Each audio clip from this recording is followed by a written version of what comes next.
কোনো মার আসলে এই ধরনের স্টেপ নেওয়ার আগে 3 বার ভাবা উচিত। যদি উনি সিঙ্গেল থাকতেন আমি ডেফিনেটলি এখানে দুঃখ প্রকাশ করতাম। দুনিয়ার মায়া ত্যাগ করে ইকরা হয়তোবা নিজেকে মুক্তি দিয়েছে, সকল ডিপ্রেশন কাটিয়ে নিজেকে ফ্রি করে দিয়েছে ইকরা। কিন্তু তার বিপরীতে বিশাল এক চ্যালেঞ্জের মুখে ঠেলে দিয়েছে ছেলে রিজিককে।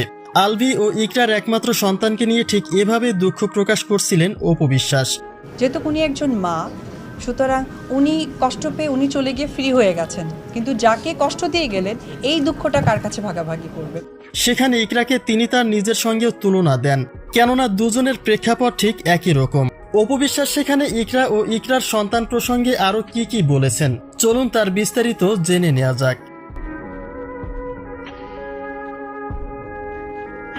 অপু বিশ্বাস বলেন, মানুষ তখনই এমন একটা সিদ্ধান্ত নেয় যখন তিনি আর নিজেকে সামলে রাখতে পারে না।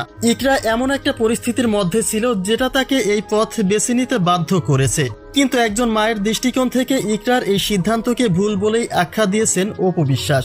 তিনি বলেন, ইকরা যদি সিঙ্গেল থাকতো তবে নিঃসন্দেহে ইকরার এই সিদ্ধান্ত প্রসঙ্গে দুঃখ প্রকাশ করতেন তিনি, কিন্তু বর্তমান প্রেক্ষাপটে ইকরা হয়তোবা নিজের শান্তি খুঁজে নিয়েছে। তবে তার বিপরীতে একমাত্র সন্তান রিজিকের কথা সে একবারও ভেবে দেখেনি।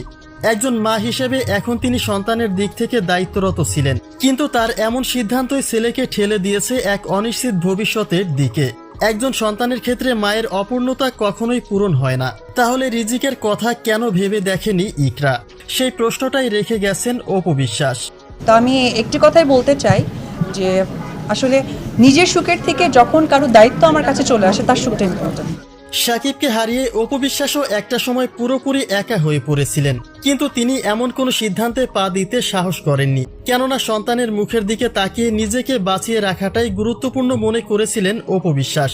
তিনি বুঝতে পেরেছিলেন জয় ইতোমধ্যেই বাবাকে হারিয়েছে, আর তার উপরে যদি মাকেও হারায় তবে জয়ের ভবিষ্যৎ পুরোপুরি অনিশ্চিত হয়ে পড়বে, যে কারণে একমাত্র সন্তানের দিকে তাকিয়েই আবারও নতুন করে জীবন সাজাতে শুরু করেছিলেন অপু বিশ্বাস। আর সেই প্রেক্ষাপটে ইকরার আত্মহত্যার সিদ্ধান্তে পুরোপুরি অসন্তুষ্ট অপু বিশ্বাস।